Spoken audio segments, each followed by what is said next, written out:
They proved me right from last podcast. I had them 3 in the power rankings, number 3, and they proved me right. Yeah. Yep. And guys, you'll notice that how often Zane is correct because he's super excited because he's actually right one time. So that's why he's so excited. But yeah, Andre and Rachel played great. Hey. I don't know. Hey. Oh, Me and Klaus are always right. We as honestly, I predicted. We discovered Andre. We discovered Rachel. All right.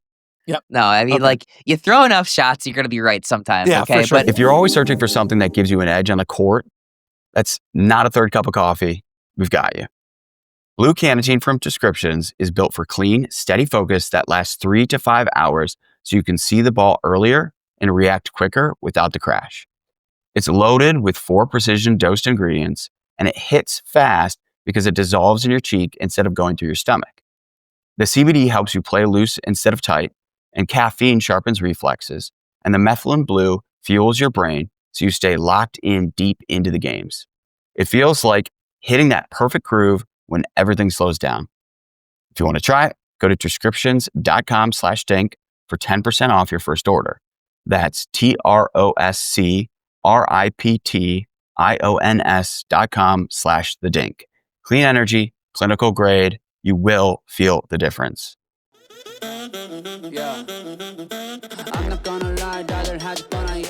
welcome back to the PicklePod. We had the Lakeland Open as well as a bunch of other stuff this past week. The Lakers put on their own pickleball tournament, and as we know, Luka Doncic has been playing a bunch of pickleball. We had nationals as well going down and some controversial calls. And then, of course, we get into the actual Lakeland results and all the controversy that happened there as well. But first, we're going to start out with a sequel to our really fun segment from last week.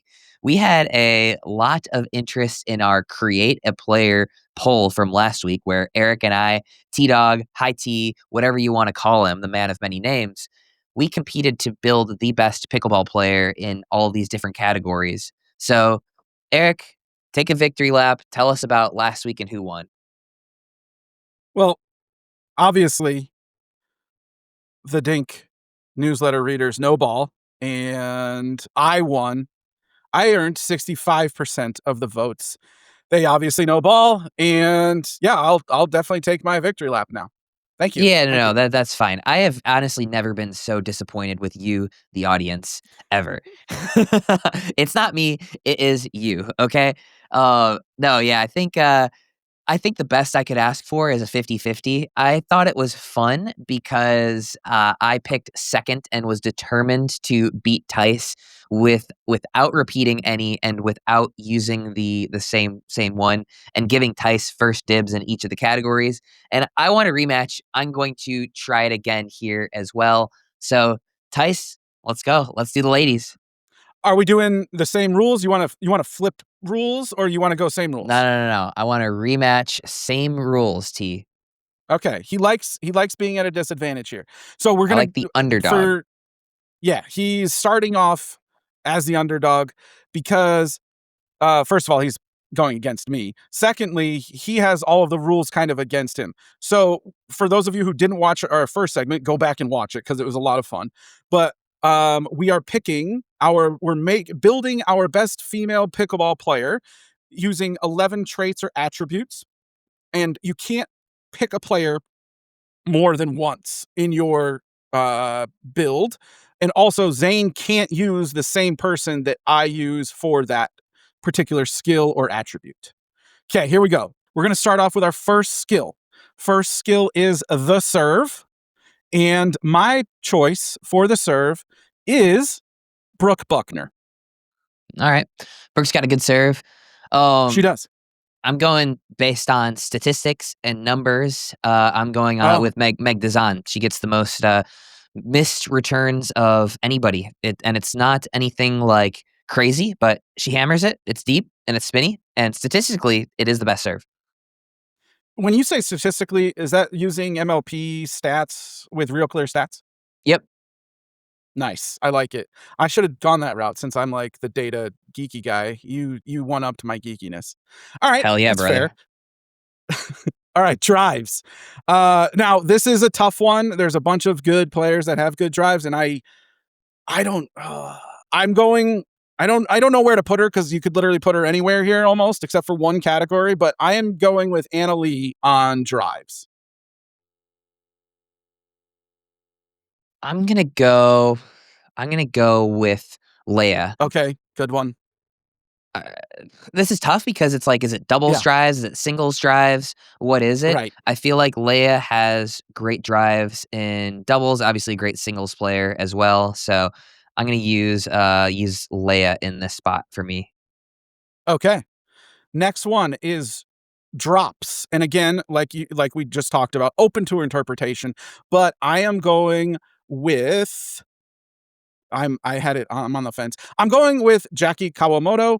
Her roll drops are dangerous from both sides, very aggressive and very consistent. Now, oh man. Okay, I'll go other Kawamoto. Just give me any Okay. Kawamoto hitting drops. Yeah. If we're Yeah. talking Yeah, that's stats, fair. they're the two best at getting at the kitchen arrival as well. Although that was based on previous year stats, but give me a Yep. Kawamoto there. Give me a Kawamoto in the next one. Transition zone. Don't care. Jackie Jade transition zone. Kawamoto done. Got it. Okay. Transition zone and defense. I have Catherine Parenta. All Very right. good resetter of the ball anywhere on the court. I'm gonna push back. I think in yes, very good. She gets blown up a little bit in mixed, I feel like, in the transition zone. So I'm just leaving that there for the dink knower ballers that claim to know ball. Just leaving that there. So Okay. Okay. Fair. Dinks. Next one is dinks, and we talked a lot about this on the last one. What does dinks mean to you? You kind of went super specific with Tyson on the right side. But I am going again. I went with Hayden with the guys. I am going with Jade Kawamoto because of her consistency and her aggressiveness on the dinks. yeah.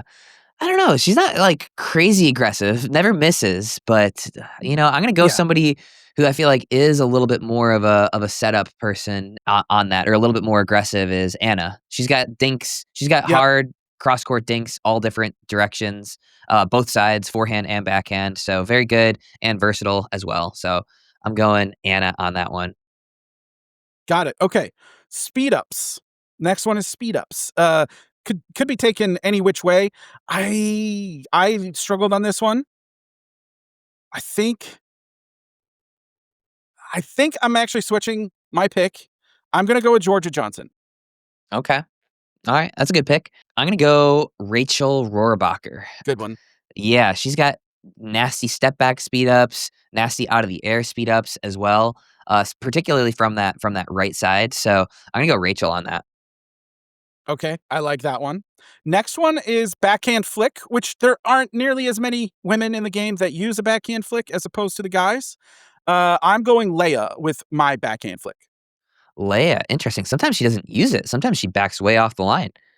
Sometimes, but when she does use it and takes away the space, I think she's very good at it. I think she should use it more. I agree. I am going Tyra. She's got a unique backhand flick. It's not an upwards flick. It's like almost like a through the ball Hmm. this way. It's kind of strange and a technique I don't think I've seen anywhere else, but it's honestly lethal. I'm going Tyra. Got it. Okay, I like it. Yeah, it is very unconventional, but it gets the job done for sure, and she gets a lot of power on it. Next one is counters. This is the one where I really struggled. I'm gonna go Rachel Rohrabacher on the counters. She stays a little bit more off the line than most players, but her counter power is right up there with the top level.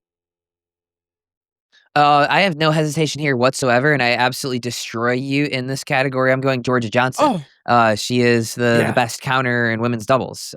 Just give me this challenge already. All right.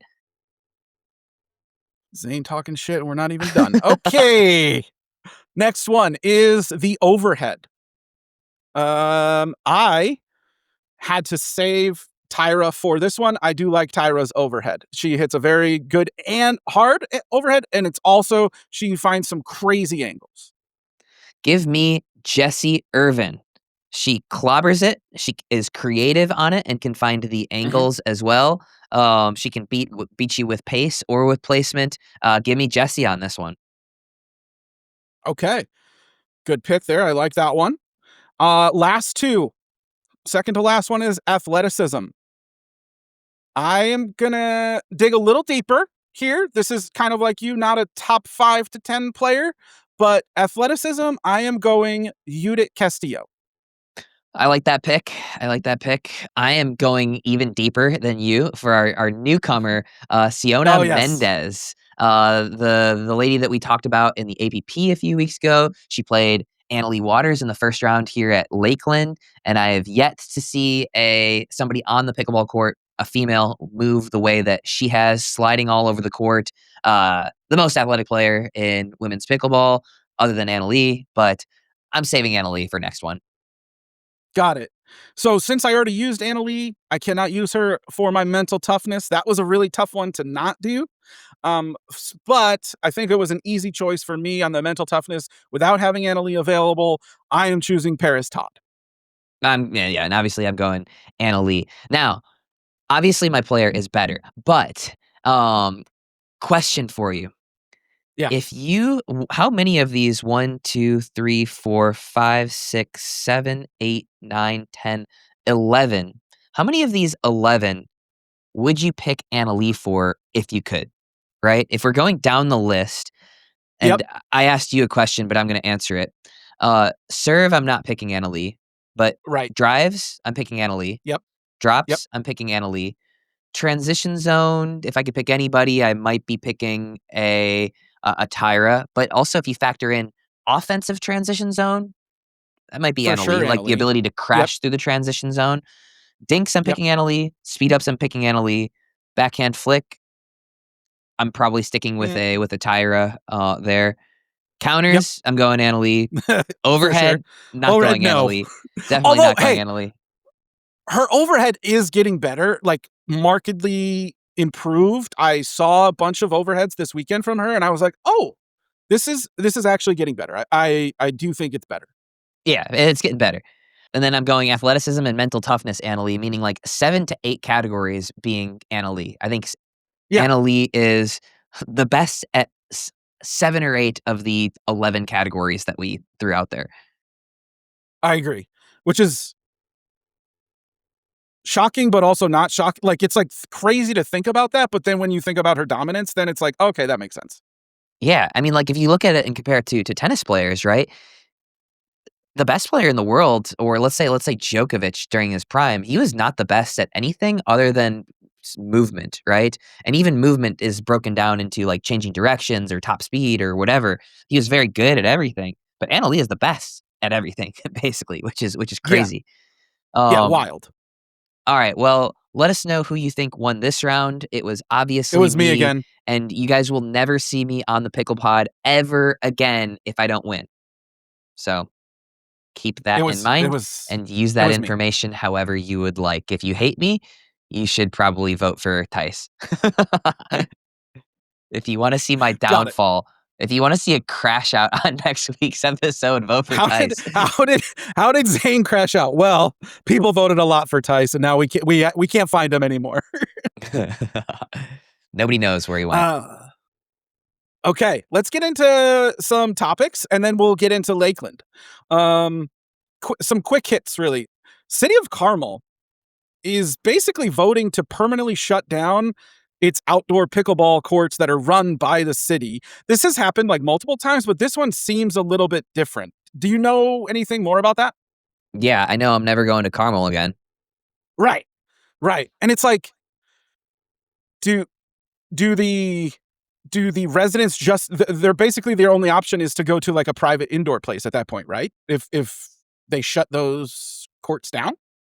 Imagine being like a resident and having your tax money go to put these courts up, and then your city says that you can't use them anymore. Like, I guess people are pissed because it might sound too noisy, or it's close to I'm assuming it's close to some neighborhood or something. Yeah, so yeah, this is Carmel-by-the-sea in California. Like every every place in California has pickleball courts, so it's just crazy to me.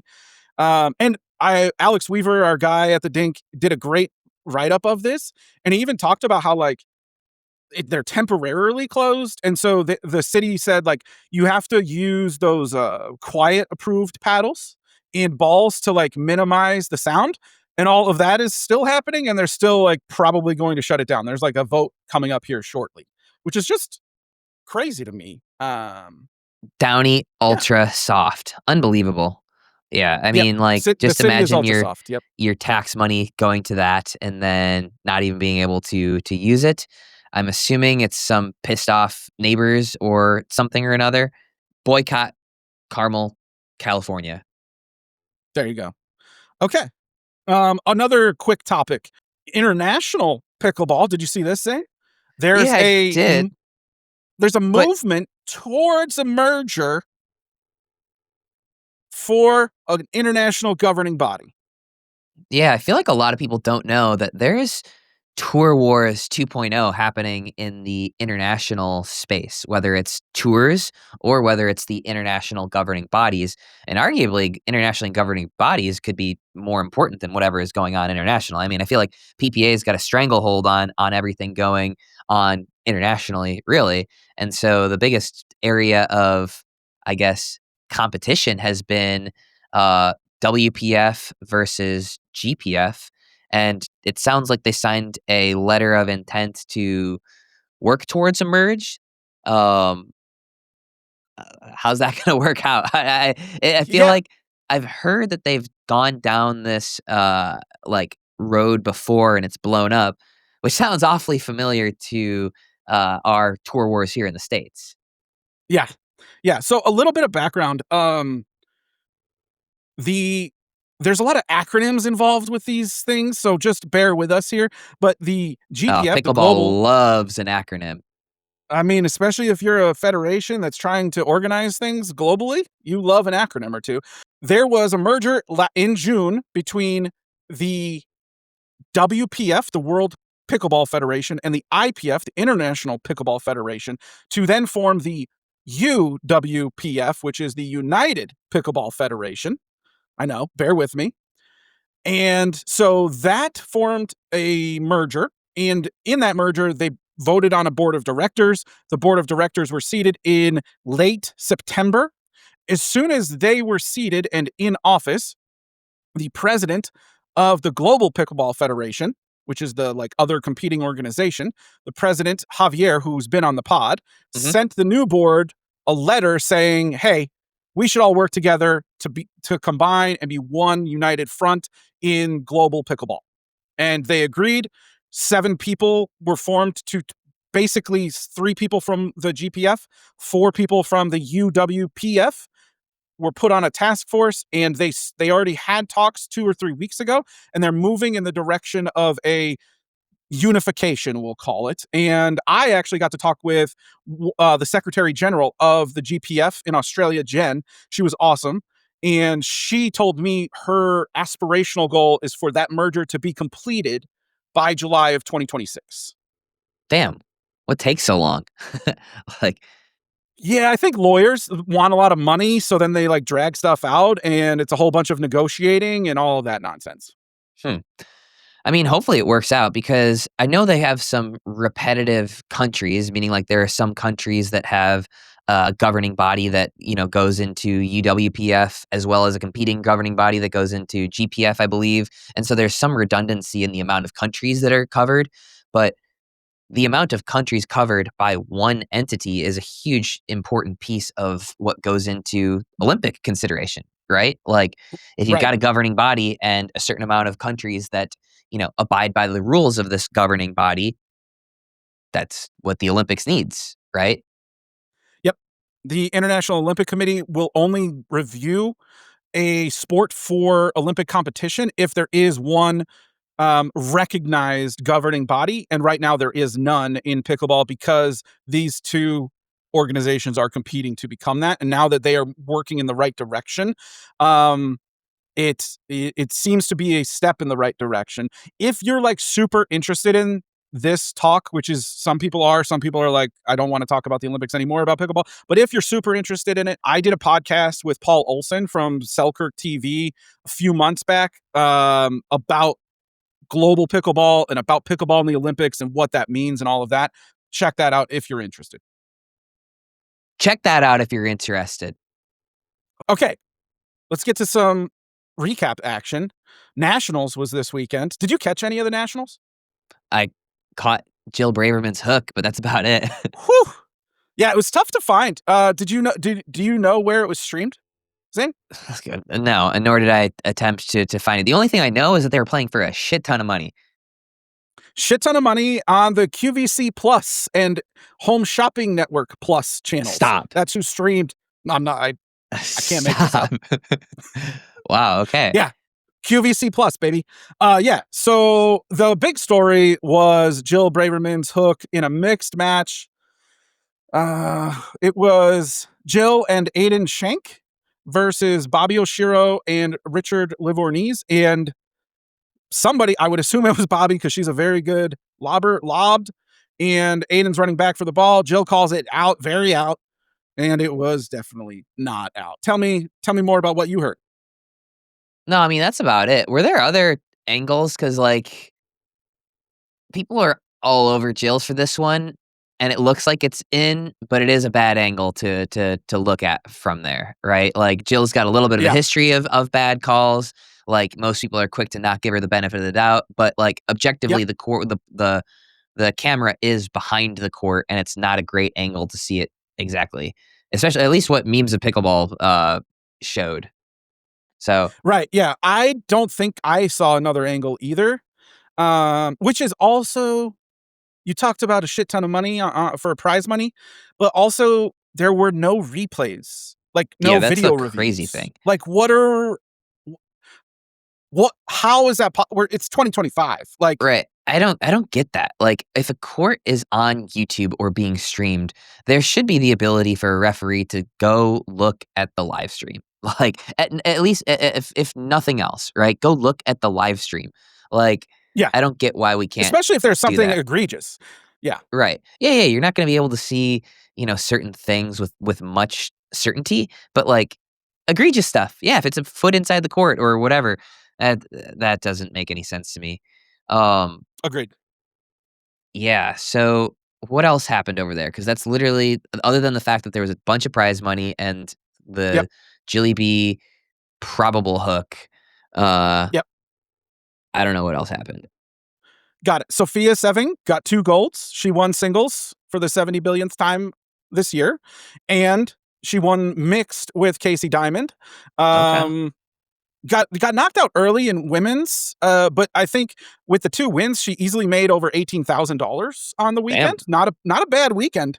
Let's see who else. Oh, PK won singles. First gold for him in singles. Patrick Kafka, damn. for those of you not knowing PK. Nice. Yeah, Congrats he beat to PK. he beat Ronan Cameron, who just won APP Mesa, won his first gold, but beat him. And let's see. Megan and Jill continue to dominate the women's doubles field. Hey, wait, did Amir Wazar play singles in that one? Do you know? He was not. No, he did not. He didn't play in this one, I don't think. $250,000 tournament. I wonder why you wouldn't play. I mean, I think he did play that. Did he play the Lifetime tournament? I think he skipped the Lifetime tournament too. I don't think he played that either. Yeah, it's weird. Yeah. It's like you're doing so good. Like, I think he won 3 APPs in a row recently, and then he didn't play Lifetime and he didn't play Nationals. So I don't know what's up with that, but I did see him. I was at the APP Mesa. I did see him there, so I'm sure he played it. I think he won bronze there, actually. Megan and Jill are still dominating women's doubles. They won. And then lastly, Richard Livornese Jr. and Jack Monroe, your son, beat Eric Lang and Purple Jesus in men's. So, yeah. Yeah. Wow, I trained him good. I trained him well. He learned everything he knows from his dad. Good for them. Yeah. I I don't have too much to say. I mean, it just feels like more and more, and I know people are going to call me a shill for this, but like, I feel like it's pretty objective. Like, it is harder than ever to get information on other tours, and I Yeah. feel like easier than ever or more publicity to, follow along with PPA and UPA. And obviously that's going to be some of my own echo chamber. I'm sure people will call me a shill for this as well, but I feel like there's some pretty objective truth to that as well. Because I mean, like, you got this $250,000 tournament, and like, we can't find any info about it, Yeah. or you really really have to search. You really have to search. I actually, this weekend on social media got called a UPA shill for the first time in my career, which was exciting, I guess. But I was like, You got it's haters. That's crazy to me good. that it's crazy to me that we have $225,000 on the line in prize money and we don't have video replays in the semifinals. Like, it's just like, I don't know. It seems nuts to me, but here we are. Yeah, I mean, like, it's just, Uh, I guess it's just more, it's more interesting. Like, we're gonna cover the interesting stuff. More right. people, there's more attention. So yeah, I mean, I don't think it's crazy controversial to, you know, prefer to cover UPA stuff. All right, let's talk protein. We all say we're going to hit our numbers and then life happens and suddenly we're eating random snacks instead of real food. I know that because I did that today. Maui Nui makes that a whole lot easier. Their venison is insanely nutrient dense, super clean, and packed with real protein from wild excess deer that roam free on Maui. No feedlots, no hormones, no junk, just clean, delicious meat that actually supports muscle, recovery, and performance. And the flavor is next level. The stuff is aged for 14 days, so it's tender and rich, not gamey or heavy. Once you try it, it's hard to go back to regular beef. Go to mauinuivenison.com/the dink to grab the Ohana Reserve box, and they'll hook you up with a free 12-pack of jerky sticks with your first order. That's mauinuivenison.com/the dink. MAUINUI venison.com/the dink. It is so good. I'm not a huge beef stick guy, but Maui Nui venison definitely tastes different, and you can tell the difference. I pounded about 10 of them this weekend when I was working with Jenny and the Miss Austin organization because I was there all day and didn't have any snacks. Super glad I brought my 12-pack of Maui Nui venison sticks. Only got 2 left. So, Maui Nui, you got to hit me up with some more. Agreed. Okay, let's move on. Speaking of UPA stuff, we had the Lakeland Open, which again didn't really feel like an open because like everybody played other than Hayden. So it was like so many of the regular pairings were still paired up at the Lakeland Open. I was going to start at men's singles, but where do you want to start? Um, yeah, I mean, we can start with the controversial call. Why not? What's the controversial call? Bruh. Oh, I guess. Yeah. Or do you want to Okay. start? Do you want to start earlier? I'll let you lead the way, Okay. T-Dog. Okay. Okay. First, Eric Onson's had a great win over Chris Hayworth. He beat him in 3, and he was like down and fought off 5 match points. Crazy. Eric is good, right? Like he's a good singles player. Not really. His results Okay. haven't showed that. Like, yeah, of Yeah. course he's Right. good. He beat Chris Hayworth, but dude, he has like hardly performed at all in singles in his Yeah. entire career, which has been wild to me for a long time because he is fast. He's got a huge Yeah. forehand, a huge serve, long at the Yep. net. Like, he has every single thing that he should have to be an elite singles player. But Yeah. I looked it up. Now, there's going to be some serious recency bias here, but his best win was against Roscoe, who obviously, like, that's a great win. But it was also at a time where Roscoe is a very different player than he is now. Obviously, winning Yeah. championships and making a couple of finals is before Roscoe had even sort of broken through as well. So, Eric, this is like his second good win, kind of out of nowhere. Yeah. Crazy. But then he followed it up and lost in the next round. So I was like, oh, this might be an exciting storyline. And then it quickly dwindled there. Okay. Right, Speaking of right. exciting storylines, though, Luca Mack just goes from like a name I had barely heard to semifinal run and ended up finishing 4th from qualifiers, which is crazy. Wait, no, he didn't play qualies. He didn't? I looked him up. There, he wasn't in the quali, so he did get into main draw. He did get into main Okay. draw. Okay. Um, Hmm. Okay. Good thing I'm here to check your facts, Tice. I know. Unbelievable. Yeah. All Apparently, I right, I'll don't know what push I'm back doing. on this. Has there Okay. been an easier draw to a semifinal over the last like 2.5 years of pro pickleball. Like, I don't want to come down too hard on Luka. Like, Yeah. he looks like he's playing really well, and beating Zane Ford is obviously a good deal. But like, you can't give this much praise when his best win was over number 12 in the rankings, Zane. Number 12 seeded, not Yes. even number 12 in the rankings, number 12 seeded. Right. Right. Yeah, it is. He did not play a top 10 seeded player in the whole thing. So, yes, he did have a very easy run to the semis. But still a great run, though. It is a great run, and you still have to beat, like, there's no easy wins whatsoever in PPA. I wanna see him face off against one of those top 8 players, because, like, to me, he hasn't proven it. It was a nice Yeah. run, but he's got Yep. still has something to prove to me. That doesn't mean jack shit, but he's got something Yeah. to prove to me. Got it. Yeah. For those that didn't see it, he did he's a German, born in Germany, and then played D2 here in the States, D2 tennis, and was an All-American at Valdosta What's State. tennis? Never heard of that. Uh, Based on your college results, I would agree. He did beat fellow German Tom Protzek, Michael Lloyd, Tama, and Zane Ford, like Zane said. So, a good run. We'll see if he can continue it.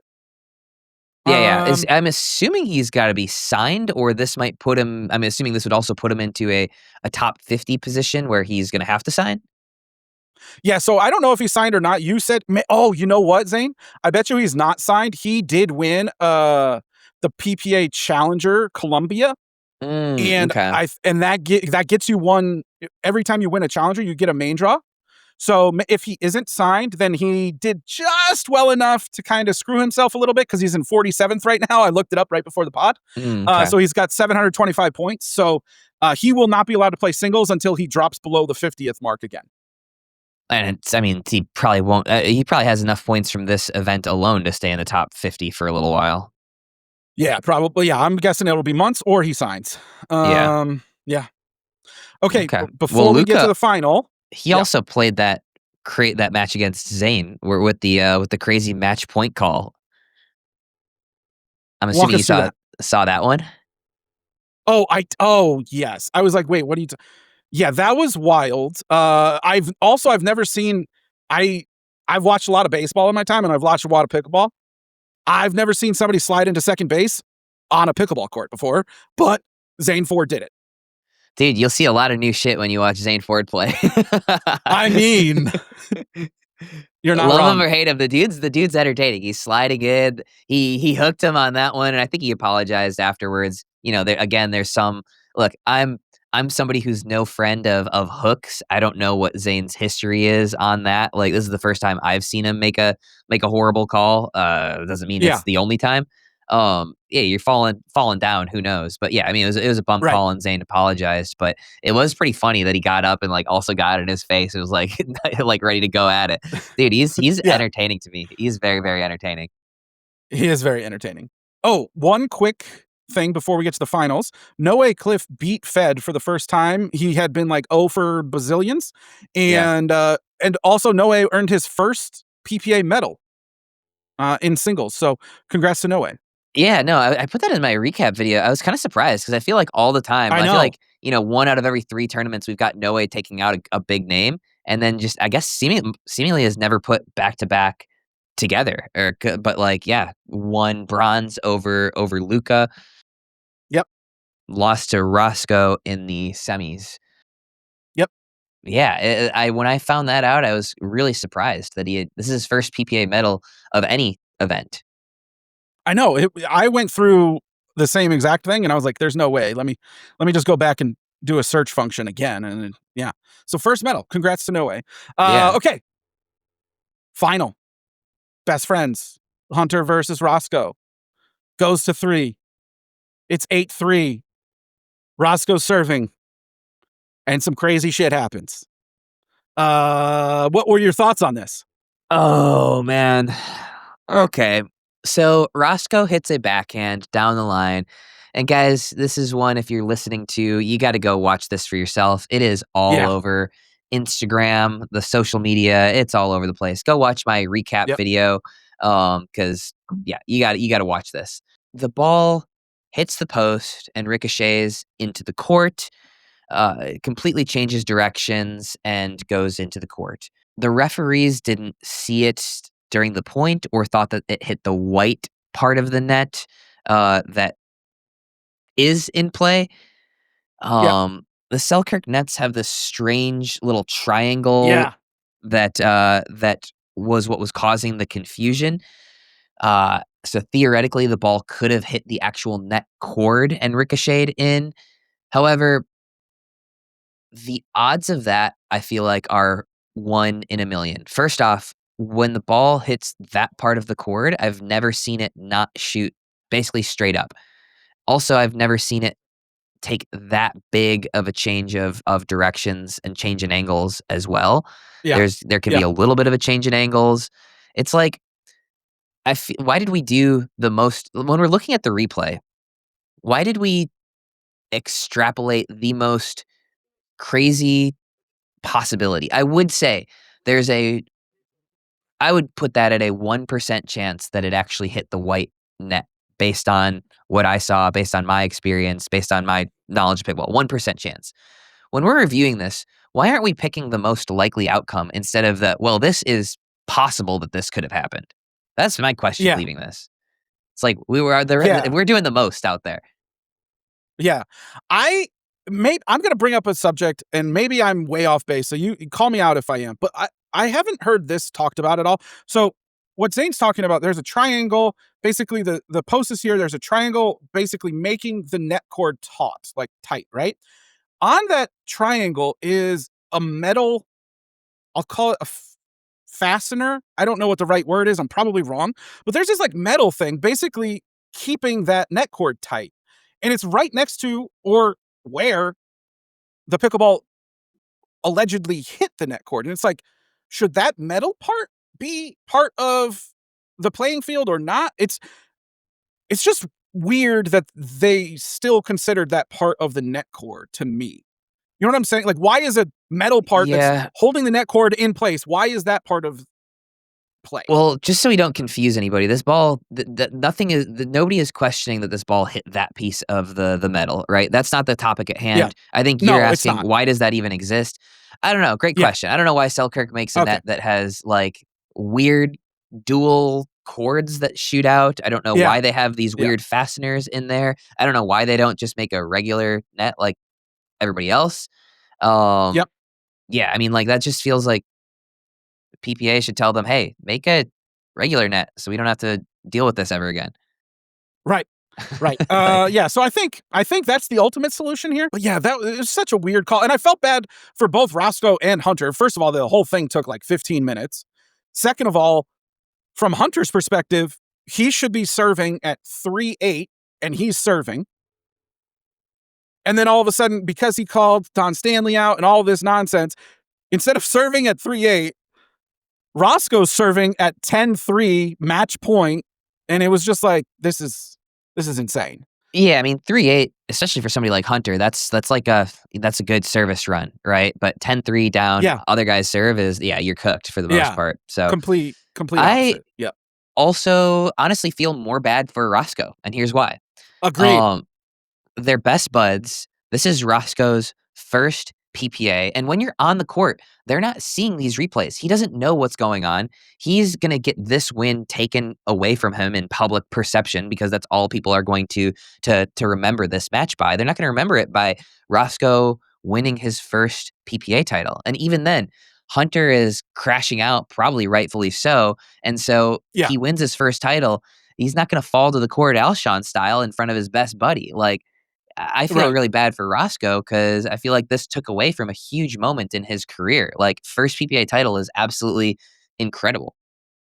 Agreed. Yeah, yeah. You could even tell in the post match interview, he's like, "I'm super pumped because I just won, but also feel terrible about that situation. Plus beating Hunter. Plus, like we didn't really know what was going on, like you said. So yeah, I agree. I do feel bad for Roscoe. Like great win, great like run and everything, and get your first gold, all of that, and then it's like kind of dampened. Yeah, it's just tough too because, like, again, it looks somewhat bad on Roscoe. Like, why is he even taking this point, right? Well, it's a bang bang play, and Roscoe's only going based off of what he saw on the court. These guys aren't seeing these replays, right? The Right. crowd is seeing the replays on their phones. The people watching are seeing the replays, but Roscoe sees that the replay says the referee comes back, and Roscoe can only hear what the referee is saying. He's like, okay, so it hit the white part. He doesn't know how blown this call is, right? At this Yeah. point. Yeah. Um, so yeah, I don't know. I feel bad for Sco on this. Just Free tough. free Yeah. Roscoe, but good for him. Yeah. Good for him. Yeah. Oh, last thing on that, even though Hunter lost, I think he will now take over the number 1 seed because Fed lost early to Noe. So I think Hunter and Fed are just going to keep going back and forth with the number 1 seed now for the next foreseeable few months. Yeah, I know. I love Women's that. singles. So hey, real quick, Oh, why yeah. is it's very difficult to follow along with that. I keep trying to do, my recaps, and I think that Hunter was taking over, but, like, yeah, I don't know. It's difficult. I wish those were kind of updated in real time. I think we've talked about that a couple of times. Yeah, sometimes it feels like they're updated like the next day. Like today it was updated, but Oh, like was it? other times Okay. it feels like it goes like days. And then also it's really for those of you at home, like following along sometimes and you want to do some math, your math might be really great, but what you're forgetting is like you also have to go back 52 weeks and like And what drop what did that that play off. what numbers is that player dropping? So it's very difficult. It would be really cool if they made a view only Excel sheet that we could all see like, oh, this person's going to drop off, but neither here nor there. Yeah, or some way of Uh, tracking, like, points at stake this tournament, right? Like, yeah. knowing because if somebody's defending Ooh, a that would be title, good. if Yeah. somebody's defending or like points to defend, right? I feel like they talk about Yeah. that in tennis sometimes. Like, if so, like, theoretically, let's say, Federico and didn't play Daytona last year, so he can only Yeah. gain points. So, like, what Right. do you have I mean, just some of this math would be interesting to take a look at ahead of time. Agreed. Okay, let's move on to women's singles. Hey, weird. Anna Lee won. But our girl Sayone Mendez, 6-5 in the first round. Very respectable for the first time ever playing Anna Lee. And then second round for Anna Lee, Salome played unbelievable and beat Anna Lee 11-3 in the first and then lost 11-6, 11-1. But I watched that first one live and I was like, I don't think Salome could have played any better than she did. She was roping the ball, hitting precise corners. Annalie was all out of sorts. And great job by Annalie to like show the mental toughness and work through it and come up with a win because that looked a little dangerous there for a while. It did. Yeah, no.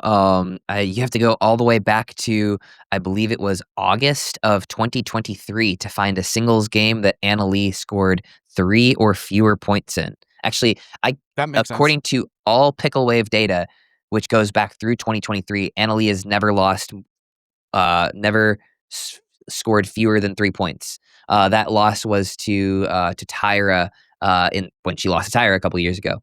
Yeah. So when Annalie does lose, it's very, very close. Yeah. And then, yeah, she turned it around as she does and hardly lost more than a handful of points in any singular game after that as well. Yep. Yep. Zoe made a good run. She got second. Very good run from her. And It's the Leia's best playing it's the great. best possible run you can make in singles. It does seem like that, doesn't it? And Leia's playing great. She beat Kate.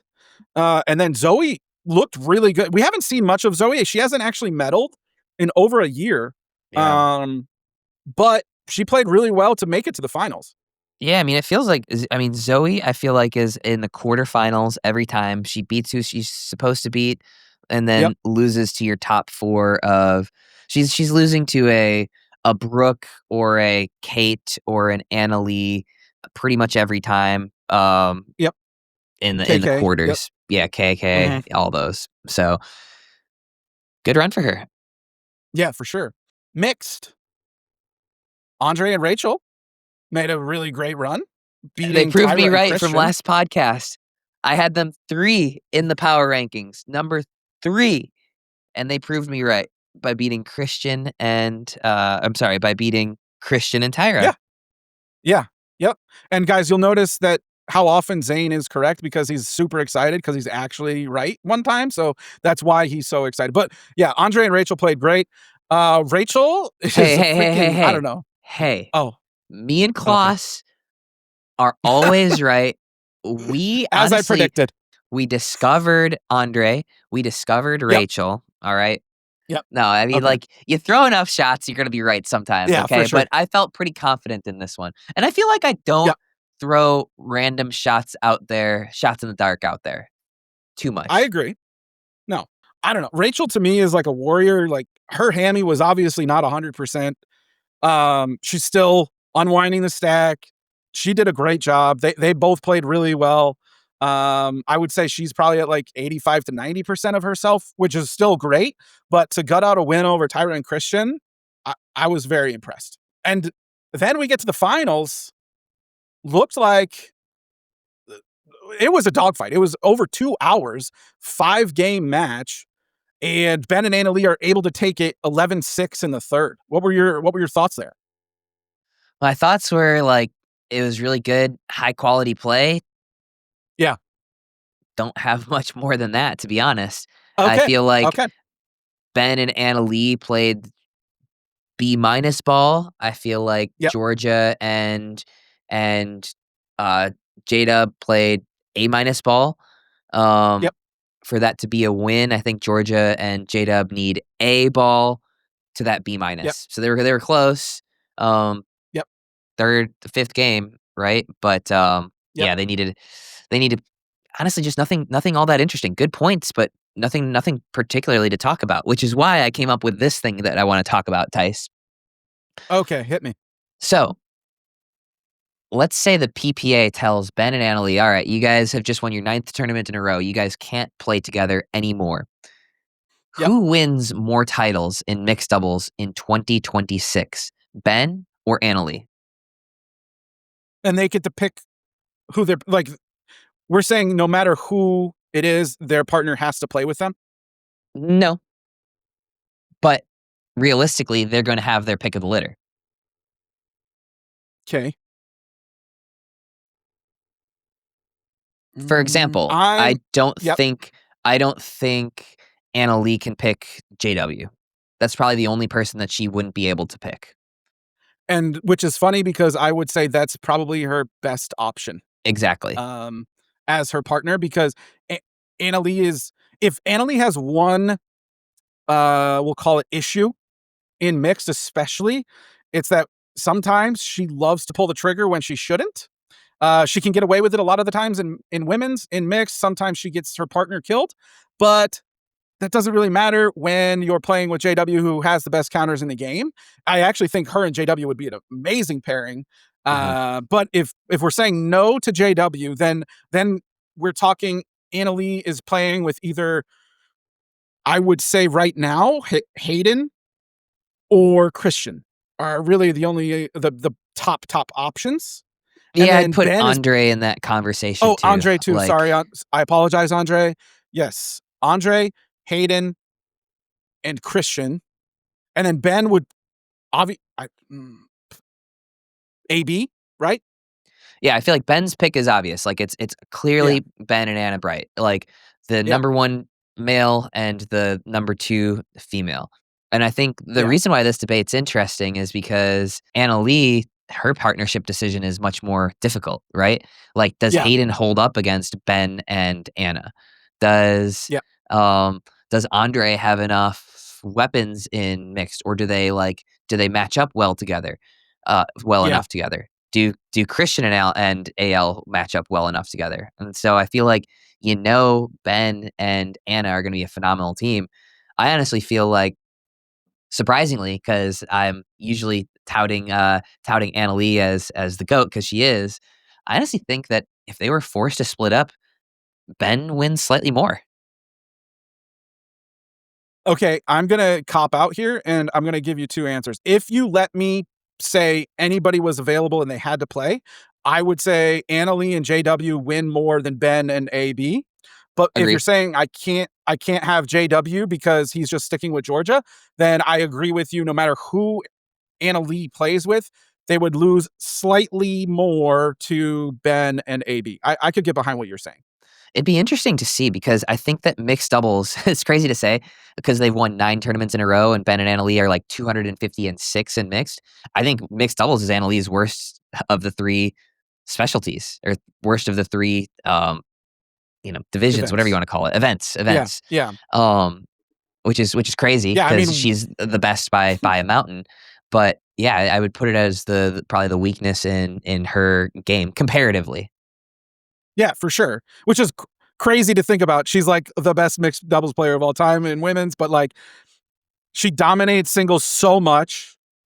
She's lost 5 games this year, I think, in singles. And the run from like 2023 when Anna Leigh and her mom stopped playing together because of Leigh's ACL, between then and now, I think Anna Leigh has lost 6 times, 5 times maybe in women's doubles. And yeah, overall play, I would say compared to the others, yeah, her weakest event, which is insane, is mixed. That's a really interesting little thought-provoking thing.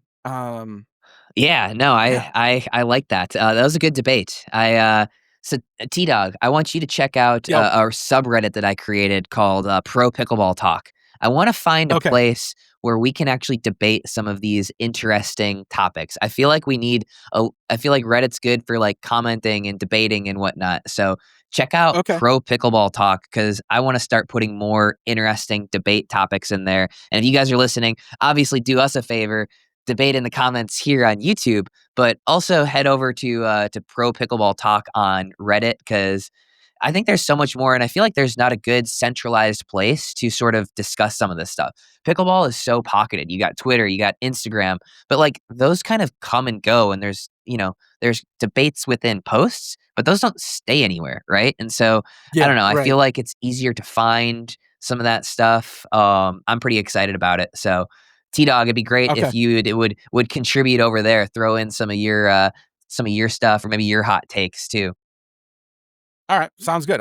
I'm down to give that a shot on Reddit. Because like where Yeah. do you debate stuff like this? All of it so far is like social media. There really aren't too many like blog places where you can No. kind of have like more thorough. We're at the will of like the algorithms and what you're seeing right now, and so you might leave a comment on somebody's Instagram that you just forget about because nobody replied to you or something. You know what I mean? I don't know. I Right. feel like Yeah, for Reddit's a sure. more interesting place to actually debate some of this stuff. Yeah. I like it. Let's give it a shot.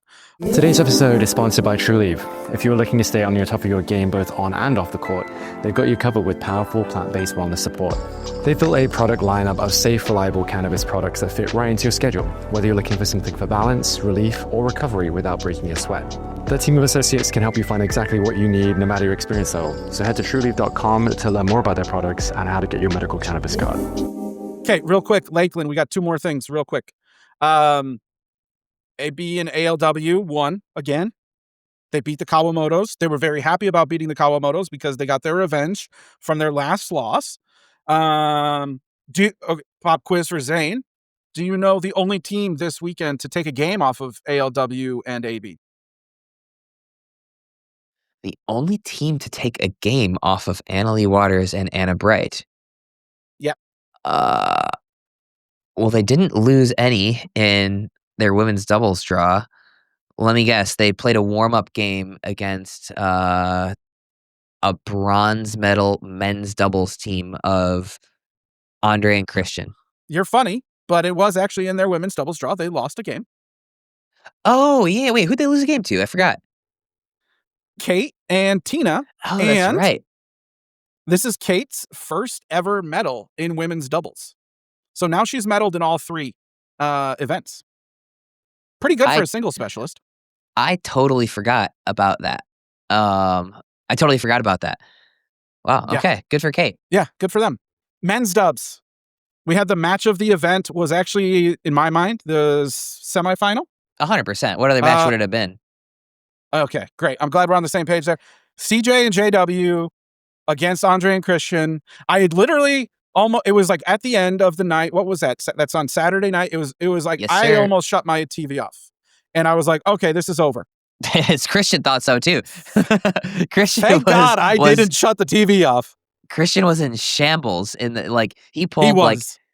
so for reference, J-Dub and CJ had spanked Christian and Andre both times they played. They won the first game 11-4. They get up 5-0 in game 2, and Christian just starts pulling everything and it's not working, Yep. and he's getting No. extremely pissed off.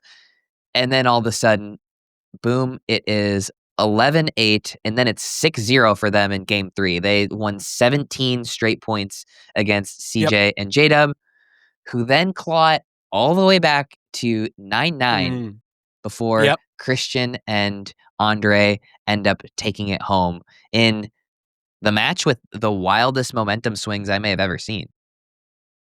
It was crazy. We always say, when I'm commentating matches and things like that, I always talk about the ebbs and flows of momentum, and really is a game of runs.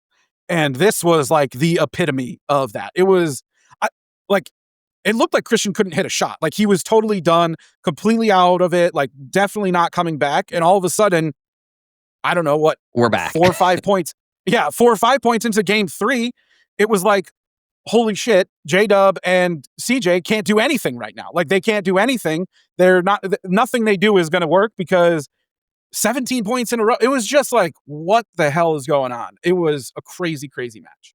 Yeah, I'm breaking that one down in my new match analysis series because I'm going to try and do the best match of every single weekend and go really in depth on it. So I'm in the middle of making that one. So excited for that. That'll come out on Thursday. Have you checked out one of those, T-Dog? Yeah, I have. They're very good.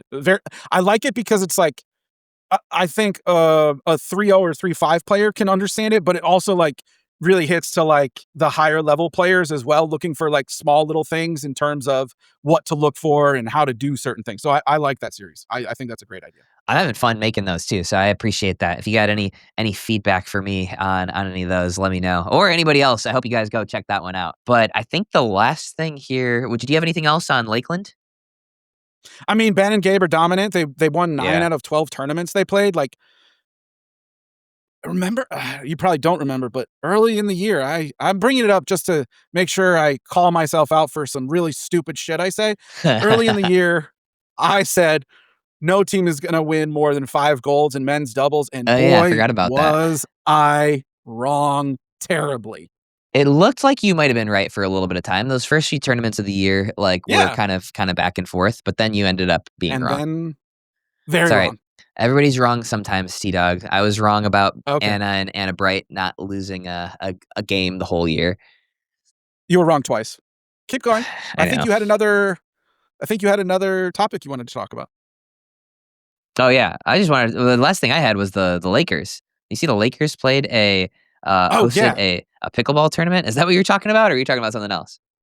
No, you just said you had something else you wanted to talk about, so I didn't know what it was. Oh, Lakers. yeah. So I just thought it was pretty cool that they actually hosted their own pickleball tournament. And obviously, Luka Doncic, a little bit pudgy last year, got traded.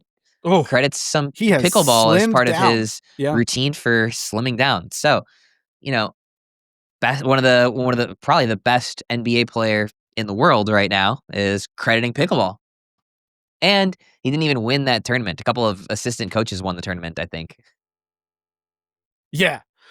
That's not surprising. First of all, the coaches have a little bit more time. Secondly, I can't imagine another pro sport that's would be worse for pickleball.